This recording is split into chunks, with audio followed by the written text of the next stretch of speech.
So it has been 6 days since I put these clippings into these buckets. How's that for root growth? 6 days. These are ready to plant. For the cloning aspect of this, you're just going to want to use a pair of scissors or snips or whatnot. I'm just going to use a razor blade. But we're going to want to cut off a lot of these leaves. If you see any suckers or anything, you want to get rid of those as well. And then you're just going to want to take it, cut it at a 45-degree angle. So we have everything trimmed back on this. So now we have our cloning collar. Just going to slide that in there into that center section. So this was up near the top. It should have a whole bunch of growth hormone on it, and it should save itself. The more leaves that you have on here, the harder it's going to be for this thing to heal itself. But look at this guy. Nice and white and clean, looking great.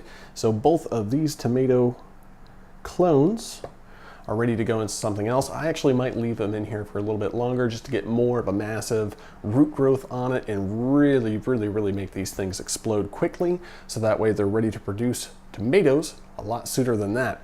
The other thing that I was super impressed by actually is this pepper plant has roots on it. Now I thought this was going to take like 2 weeks, 6 days. Has root growth on it, so this pepper plant is alive and kicking and doing well. This other clipping, and this is why you take multiple clippings, nothing. Leaves have died off on it. There's no new growth that I can really see, so this is a fail. But this right here is the reason why an aeroponics cloner is so nice, because you just get really rapid results with it, and you have a nice, strong, healthy plant at the end of all of this. I have been running this for 1 minute on, 3 minutes off, and I've been leaving it on at night. So I'm gonna go ahead and swap out my nutrients. I like to change out my nutrients once every 7 days, 2 weeks maximum. But once every 7 days, I like to clean this out, get some fresh newts in here, and then start over again.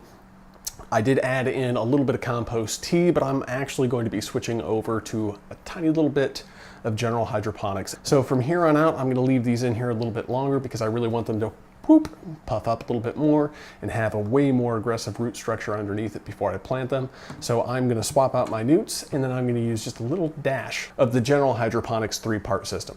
And I think that'll work out pretty great. If you are interested in making an aeroponics cloning bucket, but you have yet to do so, I do have a link to that right up over here. And you can learn how to make one of these all by yourself. I will show you 3 different methods to clone with on that. There's 2 different variations of this bucket. And I also show you a basic, down and dirty, simple, cheap, affordable, pretty much free way that you can make yourself a cloning jar. If you have any questions, leave them down below. If you like this video, give me a thumbs up. If you're new to the channel, make sure you subscribe and hit the bell button so you know when I release a new video. Till next time, I'm James. See you then.